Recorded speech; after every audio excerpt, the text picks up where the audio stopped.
Mummy आप क्या कर रही हो किचन में? नाश्ता बना रही हूँ बेटा। तू इतनी जल्दी क्यों उठ गई? पता नहीं मम्मी, संडे के दिन ही जल्दी नींद कैसे खुल जाती है। अच्छा तू बाहर बैठ, मैं नाश्ता लेकर आती हूँ। नहीं मम्मी, आप जाकर बैठो, आज नाश्ता मैं बनाऊंगी। अरे क्या जरूरत है तुझे अभी से रसोई में लगने की? ससुराल में तुझे ही करना है काम। तो किसने कहा मम्मी कि लड़कियां अपने मम्मी पापा को कुछ बनाकर नहीं खिला सकती? सास ससुर तो जब आएंगे तब देखेंगे। तुझसे कोई नहीं जीत सकता। ठीक है, बना ले नाश्ता। किरण रसोई से बाहर निकल जाती है और साक्षी नाश्ता बनाने लगती है। अरे नाश्ता दे दो अब तो, आज व्रत करवाओगे क्या? आज आपकी लाडली बना रही है नाश्ता, थोड़ा इंतजार कीजिए। अच्छा, मतलब तारीफों का पिटारा खोलना पड़ेगा अब तो। थोड़ी देर में साक्षी ढोकला बनाकर ले आती है। लीजिए मम्मी पापा, साक्षी के स्पेशल ढोकले। और क्या दाम है इसका भाई? बस प्रॉपर्टी पर मेरा नाम। बस इतना सस्ता? तेरे हाथ के खाने के लिए तो बेटा मैं सारी दुनिया की जमीन तेरे नाम कर दूं। हाँ, जैसे सारी दुनिया की जमीन आपके चाचा की है ना। अब आप लोग मजाक बाद में कीजिए, पहले नाश्ता कीजिए। और आज का खाना भी मैं ही बनाऊंगी। अरे मैं तो बताना ही भूल गया। क्या बताना भूल गए? आज गांव से निर्मला काकी और महेश का कार है, उन्हें कुछ काम है तो थोड़ी देर यहीं रुकेंगे। ये बात आप अब बता रहे हैं। अब मैं घर साफ करूं कि मेहमानों के लिए खाना बनाऊं? खाना मैं बना दूंगी मम्मी, आप उसकी चिंता मत करो। ठीक है, तो फिर मैं घर की साफ सफाई कर लेती हूँ। दोपहर को मेहमान घर आते हैं, साक्षी उन्हें खाना परोसती है। साक्षी के हाथ का खाना खाकर निर्मला काकी और महेश काका बड़े खुश होते हैं। अरे वाह, इतना स्वादिष्ट खाना बनाना सीख गई है साक्षी। अपने ससुराल वालों के दिलों पर तो राज करेगी राज। लड़का देखना शुरू किया कि नहीं? बेटी की शादी की उम्र हो चुकी है अब तो। हाँ देख रहे हैं, जैसे कोई अच्छा लड़का मिलेगा बस हाथ पीले कर देंगे।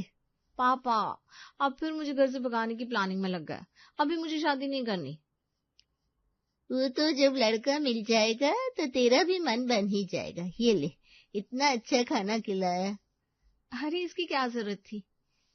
आशीर्वाद समझ के रख ले बेटा, ऐसे मना नहीं करते। साक्षी आशीर्वाद में मिले पैसे पाकर बड़ी खुश होती है, लेकिन उससे ज्यादा खुशी उसे अपने बनाए खाने की तारीफ सुनकर हो रही थी। अरे सुनती हो? हाँ जी, चिल्ला क्यों रहे? आज मैंने लड़के वालों को घर बुला लिया है, सारी तैयारी कर लेना। ठीक है, ये आपकी ना बिल्कुल एंड टाइम पर बताने की आदत से मैं बड़ी परेशान हूँ। अरे क्या करूं मैं भी तो भूल जाता हूँ। ठीक है, कहीं ऐसा मत करना बेटी की शादी तय भी कर दो और हमें शादी वाले दिन ही पता चले। नहीं, तुम रोज मुझसे तारीख पूछती रहना। अब छोड़ो ये बातें, मुझे बहुत काम है। शाम के वक्त लड़के वाले रिश्ता लेकर साक्षी के घर आते हैं। बेटी तो बड़ी प्यारी है बहन जी आपकी। हमने तो फोटो देखकर ही मन बना लिया था कि अब रिश्ता पक्का करके ही लौटेंगे। हमारी बेटी खाना भी अच्छा बना लेती है। बेटा इनको समोसे दो। अभी लाती हूँ मम्मी। साक्षी किचन में जाती है और उसके पीछे पीछे विकास की बहन नेहा भी आती है। आपको कुछ चाहिए? नहीं भाभी, उन सब के बीच में बोर हो रही थी तो सोचा आपके पास आ जाऊं। आपको कोई प्रॉब्लम नहीं है ना? अरे नहीं, मुझे कोई प्रॉब्लम नहीं है। लीजिए आप ही समोसे खाइए ना। हाँ दीजिए। नेहा साक्षी के बनाए समोसे खाती है और कहती है, समोसे तो बहुत अच्छे बने, पर हमारे घर में ना कोई इतना ऑयली खाता नहीं है। वैसे आपको खाना बनाने का इतना शौक है तो हमारे किचन में बहुत मजा आएगा आपको। अच्छा? हाँ, हमारा किचन बहुत बड़ा है। आपके जैसे किचन के तो 4 किचन आ जाएंगे उसमें। साक्षी नेहा की बातों को सुनकर समझा जाती है। अरे आपको बुरा तो नहीं लगा ना? मैं बस मजाक कर रही थी। नहीं, मुझे बुरा नहीं लगा। चलिए ना बाहर चलते हैं। साक्षी और नेहा बाहर आते हैं। नेहा बेटा, अपनी भाभी को बोलो आप तैयार रहे हमारे घर आने के लिए। अच्छा, सब कुछ तय हो गया लगता है। हाँ ठीक है भाई साहब, शादी की तैयारियों में लग जाइए अब तो आप भी। जरूर। साक्षी की शादी विकास से तय हो जाती है और 1 महीने में ही साक्षी अपने ससुराल आ जाती है। वाह, ये घर तो बहुत बड़ा है। भाभी घर छोड़िए, मैं आपको किचन दिखा देती हूँ, चलिए। अरे अभी तो बहू आई है, इससे पहले अपना कमरा देखने दे, किचन बाद में दिखा देना। ठीक है मम्मी, जैसी आपकी मर्जी। आपकी बहू है, मेरी क्या ही चलेगी अब। लो मम्मी, लग गया इस नकचड़ी को बुरा। जा ले जा, पहले किचन ही दिखा दे बस। नेहा हंसते हुए साक्षी का हाथ पकड़कर उसे किचन दिखाने ले जाती है। अपने ससुराल की किचन की चमक देखकर साक्षी की आंखें भी झगमगा जाती है। देखा भाभी, मैंने कहा था ना, मॉड्यूलर किचन है हमारा। अब आप यहाँ खाना बनाओगी, आपको भी अच्छा लगेगा। हाँ ननद जी, वो तो है। अभी आप आराम करो, शाम को पहली बार कुछ बनाओगी ना तब आना यहाँ पर। ठीक है। साक्षी अपने कमरे में आ जाती है और शाम के टाइम उसकी सास उसे किचन में बुलाती है। बहू, आज तुम पहली बार यहाँ खाना बनाने वाली हो, चलो पहले कुछ मीठा बना दो। जी मम्मी जी। साक्षी गैस पर कढ़ाई चढ़ा देती है और इधर उधर देखने लगती है। क्या देख रही हो बहू, गैस जलाओ ना। वो मम्मी जी, लाइटर नहीं दिख रहा है मुझे। अरे भाभी, ये हमारा किचन है, आपकी मायके की रसोई नहीं है। मतलब मैं कुछ समझी नहीं। मतलब ये कि इस गैस को चालू करने के लिए लाइटर की जरूरत नहीं होती। ये देखो, आप बस गैस का नॉब घुमाओ और गैस चालू। हो समझ गई। हाँ, अब तू जल्दी जल्दी इस किचन में काम करना सीख ले, आसानी रहेगी। आप लोग बैठिए, मैं कुछ बना कर लाती हूँ। मैं अपने कमरे में जा रही हूँ, जब खाना बन जाए तो बता देना।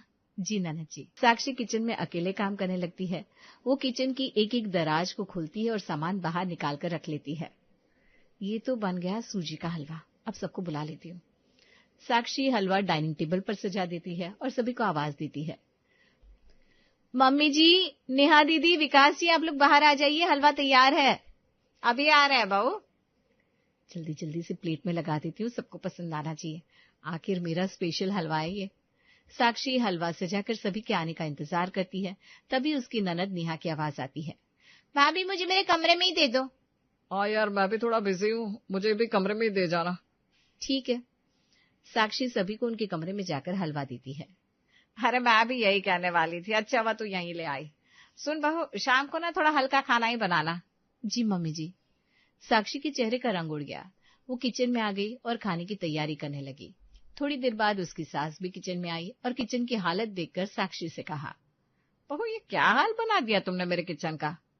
क्या हुआ मम्मी जी? ये सारे मसाले के डब्बे, तेल और बर्तन, ये सब यहाँ क्यों फैला रखा है? वो मम्मी जी, मुझे कुछ मिल ही नहीं रहा था तो मैंने सब सामने निकाल कर रख लिया। नहीं बहू, पता भी है तुम्हें, हमने सबसे ज्यादा अपने किचन पर ही खर्चा किया है, और तुम ऐसी हालत बना दोगी तो कोई देखने वाला क्या सोचेगा। मम्मी जी, किचन में काम तो हमें ही करना है, तो अपने हिसाब से किचन होनी चाहिए ना। बहू ये रसोई नहीं है जहाँ एक सामान यहाँ लटका दिया दूसरा वहां। ये एक वेल मेंटेन किचन है, इसको किचन ही रहने दो, जैसा था सब कुछ वैसे रख देना। ठीक है मम्मी जी। साक्षी किचन को समेटने लगती है और एक एक कर डब्बे बार बार निकालकर मसाले यूज करती है, जिस वजह से उसे खाना बनाने में काफी टाइम लग जाता है। खाना अभी तक बना नहीं है क्या?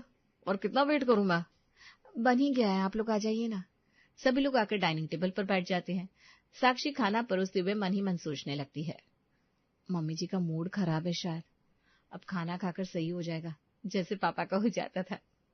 भाभी क्या सोच रही हो, जल्दी दो ना रोटी, मैं अपने रूम में ले जाकर खाऊंगी। अरे पर नेहा दीदी, आप भी साथ में ही खाना खा लीजिए ना। नहीं, मुझे अपने रूम में ही सही लगता है, मैं जा रही हूँ। नेहा अपनी प्लेट लेकर चली जाती है। थोड़ी देर में साक्षी की सास और पति भी खाना खाकर चुपचाप अपने अपने कमरे में चले जाते हैं। अजीब बात है, इतनी मेहनत से खाना बनाया और किसी ने कुछ कहा भी नहीं। थोड़ी सी तो तारीफ कर सकते थे, क्या इस लायक भी नहीं बना खाना? साक्षी मन ही मन सारी बातें सोच रही थी, तभी उसकी माँ का फोन आया। हेलो बेटा, कैसी है, कैसा लग रहा है ससुराल में? और समधन जी कैसी है, दामाद जी कैसे हैं, तेरी ननद? मम्मी, सास तो ले लो, आपको एक साथ ही सब कुछ पूछना है क्या? तूने सुन लिया ना, अब सब बता दे। साक्षी अपनी माँ को ससुराल के हालचाल देने लगती है।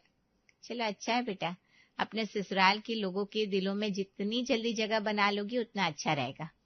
हाँ मम्मी, आप चिंता मत करो, मैं सब संभाल लूंगी। साक्षी फोन रख देती है और अपने कमरे में चली जाती है। विकास अपने ऑफिस के कामों में लगा हुआ था। मैं लाइट्स ऑफ कर दूं क्या? नहीं, मैं अभी काम कर रहा हूँ। अच्छा, आपको खाना कैसा लगा? ये कैसा सवाल है, खाना खाने जैसा था? नहीं मतलब नमक मिर्च का हिसाब सब ठीक था या नहीं? ये तुम मम्मी से पूछो ना, मुझे डिस्टर्ब मत करो। साक्षी चुपचाप सो जाती है। अगली सुबह वो किचन में काम कर रही थी। बहू ये क्या है? तुलसी का पौधा मम्मी जी। क्या तुलसी का पौधा, लेकिन किचन में क्यों? मम्मी जी, वो तुलसी को कभी कभी चाय में डाल देती हूँ, अच्छा लगता है ना इसलिए। बहू देखो, गमले को घर के बाहर ही रखो, यहाँ मेरी इतनी महंगी किचन में मिट्टी मत फैलाओ। हाँ नहीं तो क्या भाभी, अब आपकी मायके की रसोई जैसे थोड़ी ना है कि मटका, गमले, ओखली, मसाले, तेल, बर्तन सब फैला रहे। ठीक है मम्मी जी, मैं हटा दूंगी। मुझे लगा अब ये मेरा भी घर है तो अपने हिसाब से मैं भी कुछ कर सकती हूँ। हाँ बहू, तुम्हारा ही घर है, लेकिन थोड़ा मेंटेन तो करना पड़ेगा ना। समझ गई मम्मी जी। साक्षी चुपचाप अपने काम में लग जाती है और थोड़ी देर में सबके लिए नाश्ता बनाकर तैयार करती है। अरे जल्दी नाश्ता दो, ऑफिस के लिए लेट हो रहा है। हाँ जी, बस रेडी है। साक्षी सभी को नाश्ता देती है और टेबल पर आकर सभी लोग अपने फोन में लगे हुए नाश्ता करने लगते हैं। मम्मी जी, ये चटनी लीजिए ना। नहीं नहीं नहीं, बस मेरा आ गया, अब तुम खाने की तैयारी कर लो। ठीक है मम्मी जी। सभी लोग नाश्ता कर अपने अपने कामों में व्यस्त हो जाते हैं और साक्षी घर की साफ सफाई में। ये हरे रंग के पर्दे अच्छे नहीं लग रहे हैं, इन्हें बदल देती हूँ। साक्षी घर के पर्दों को बदल देती है और नए पर्दे देखने के बाद उसकी ननद कहती है, ये क्या कर दिया भाभी आपने? आपको पता भी है ये घर हमने इंटीरियर डिजाइनर से डिजाइन करवाया, उसने जहाँ जो चीज लगाई है, आपको क्या प्रॉब्लम है उससे? क्या हुआ, क्यों हंगामा मचा रही हो? मम्मी देखो ना भाभी ने क्या किया। अब क्या कर दिया बहू तुमने? इन्होंने पर्दे ही बदल दिए। क्यों बहू, तुमसे किससे कहा पर्दे बदलने को? किसी ने कहा नहीं मम्मी जी। तो फिर अपना दिमाग खाना पीना बनाने में लगाओ ना कि घर सजाने में। ठीक है मम्मी जी, अब कुछ चेंज नहीं करूंगी। एक स्टैंडर्ड है हमारे घर का, अब उसे ऐसा ही रहने दो। अपने घर की तरह मिडिल क्लास मत बनाओ। साक्षी को अपनी सास की बात का काफी बुरा लगता है। वो किचन में काम करती रहती है और मन से खाना बनाती है। उसके बाद भी लोग सिर्फ आकर खाते और अपने कामों में लग जाते। ये घर घर की तरह लगता ही नहीं है। यहाँ तो बस किचन दे दी है, खाना बनकर आएगा, पेट भरेगा और बस बात खत्म। साक्षी मन ही मन सोच रही थी, तभी उसके चेहरे पर मुस्कान आ गई। पर अब ऐसा नहीं होगा। अगले दिन से साक्षी सुबह उठती है और काम में लग जाती है। उसकी सास उसके सामने से बार बार गुजर रही थी। क्या बात है, बहू ने मुझे देखा नहीं क्या? आज ये मेरे पैर भी नहीं छू रही है। क्या हुआ मम्मी, बड़ी शांति सी लग रही है। और ये भाभी को क्या हुआ, इनका सर पर घूंघट क्यों नहीं है? माना कि हम मॉडर्न है, पर सर पर थोड़ा तो पल्लू रखना चाहिए। अब तू ना मेरा दिमाग खराब मत कर, मुझे बहू से बात करने दे। गीता साक्षी के पास आती है। बहू। जी मदर इन लॉ। क्या कहा? सिस्टर इन लॉ, अब जरा अपने लेग्स हटा लीजिए, मुझे पोछा लगाना है। मम्मी ये भाभी इतने अजीब तरीके से बातें क्यों कर रही है? बहू मेरी बात सुन। मदर इन लॉ जी, बहू बहू क्या लगा रखा है आपने? हम स्टैंडर्ड लोग हैं, आपको डॉटर इन लॉ कहना चाहिए। हैं? क्या कहा? अच्छा वो सब छोड़, अभी तक चाय नाश्ता नहीं बनाया तूने? ब्रेकफास्ट रेडी है, आप लोग किचन से ले लीजिए। मैं लाती हूँ मम्मी। नेहा किचन से चाय लेकर आती है और गीता चाय देकर कहती है, ये क्या इतनी काली चाय? मॉम, इसे काली चाय नहीं कहते, ये ब्लैक टी है, हम जैसे स्टैंडर्ड लोगों के लिए। इससे सोसाइटी में हमारी इज्जत होगी। ओफो, मेरा तो सर दर्द हो गया। तू खाना बना ले, तब बाहर बुलाना मुझे। Okay mother in law. Sakshi अपने कामों में लग जाती है और दोपहर को खाने के टाइम पर वो पास्ता बनाकर रख देती है। अरे आज खाना मिलेगा कि नहीं? हस्बैंड जी, खाना इन द किचन, आप हॉट करके ले लीजिए। क्या कहा? अब मैं खुद लूं खाना? आप तो बस 2 बाइट ही खाते हैं, तो ले लीजिए ना अपने कैलकुलेशन से। कैलकुलेशन? हिसाब से भैया, ये भाभी को पता नहीं क्या हुआ है। यार तुम खाना ले आओ ना। नेहा पास्ता लेकर आती है। ये क्या? खाना। अब क्या पास्ता खाना पड़ेगा? मदर इन लॉ, मैंने देखा है बड़े और अमीर लोग यही सब खाते हैं। नॉर्मल खाना तो रसोई में बनता है, ये सब किचन में अच्छा लगता है। आप ये खाइए, मैं नहीं चाहती हमारी क्लास लो हो जाए। साक्षी अपने कमरे में आती है तो उसकी सास कहती है, ये भी कोई लक्षण है बहू का? पति खाना खा रहा है और ये अपने कमरे में चली गई। भाभी को भी अब हमारे बराबर आना होगा, इसलिए तो अब ऐसा फैंसी खाना बनाया है। ये कोई खाना है? जब तक रोटी सब्जी ना हो तब तक क्या खाना? मुझे नहीं लगता भाभी अब रोटी सब्जी की शक्ल दिखाएंगी। मैं तो नहीं खा पाऊंगी ये पास्ता वास्ता। तू मेरे लिए रोटी बना दे। मम्मी मुझे नहीं आता खाना बनाना, भूल गई क्या? अरे तो सीख लेना, ससुराल जाकर नाक कटवाएगी क्या? अरे यार मुझे नींद आ रही है, मैं जा रही हूँ। गीता चुपचाप किचन में जाकर खाना बनाती है। सब लोग आकर खाना खा लो, आज बड़े दिन बाद मैंने खाना बनाया है, बच्चे खुश हो जाएंगे। गीता सबके लिए खाना लगाती है और विकास आकर अपना फोन चलाते हुए खाना खाता है। मुझे तो मेरे कमरे में ही खाना है। नेहा प्लेट लेकर चली जाती है। विकास भी चुपचाप निकल जाता है। टेबल पर गीता अकेले बैठी रहती है। इतनी मेहनत से खाना बनाया, किसी ने एक शब्द भी नहीं कहा। अपनी माँ की किसी को चिंता ही नहीं है। गीता मन ही मन सोचती रहती है और साक्षी उसके पास से खाना लेकर अपने कमरे में चली जाती है। अगले दिन वो सुबह सुबह जल्दी उठकर अपनी सास के पास आती है। Good morning mother in law. ये क्या है बहू, अभी तो बस 4 बजा, तुम मेरे कमरे में क्या कर रही है? ओहो मदर इन लॉ जी, मैं बहू नहीं हूँ, डॉटर इन लॉ हूँ। अब आप उठिए और जॉगिंग पर जाइए। अरे इतनी ठंड में? हमारा स्टैंडर्ड है ना सोसाइटी में, लेट्स गो। बाहर का डोर ओपन है। न जाने कौन से मुहूर्त में ये बहू ले आई मैं। गीता को सुबह सुबह ठंड में उठकर घर के बाहर निकलना पड़ता है और बाहर उसकी बेटी पहले से खड़ी हुई थी। आओ आओ मम्मी, आपको भी निकाल दिया घर के बाहर सिस्टर इन लॉ ने। गीता मुंह बनाकर बैठ जाती है। बहू का कुछ तो करना पड़ेगा। दोनों माँ बेटी जॉगिंग से घर आती है और साक्षी को बुलाती है। बहू। यस, टेल कीजिए। ये सब क्या नाटक लगा रखा है? हा? कैसा फीका खाना, ना स्वाद ना कुछ।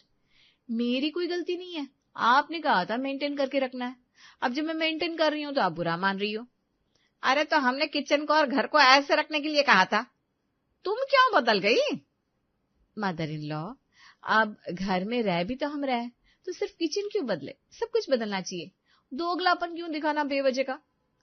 अरे पर खाना तो किचन में जैसा बनता था वो बनाओ ना। वो भी किसी को पसंद कहा था? किसी ने आज तक कहा कि अच्छा बना है? मैं सब बना देती हूँ मन से, लेकिन कोई तारीफ नहीं। ऐसा लग रहा था जैसे बिना सैलरी की जॉब कर रही हूँ। लेकिन बहू तू तो हमारी किचन ही बदल रही थी। क्योंकि मुझे लगा कि मेरी किचन है, मैं भी कुछ काम कर सकती हूँ, जैसा मेरी रसोई में होता था। समझ गई बहू, जैसा तुम्हें अच्छा लगे तुम कर लो, तुम्हारी रसोई तुम्हारा मन। अब हुई ना बात। मैं अभी आप लोगों के लिए छोले भटूरे बनाती हूँ, वो भी अपनी रसोई में। गीता को साक्षी की बातों से रसोई और किचन में अंतर समझ आ जाता है और वो अपनी बहू को उसकी रसोई सौंप देती है।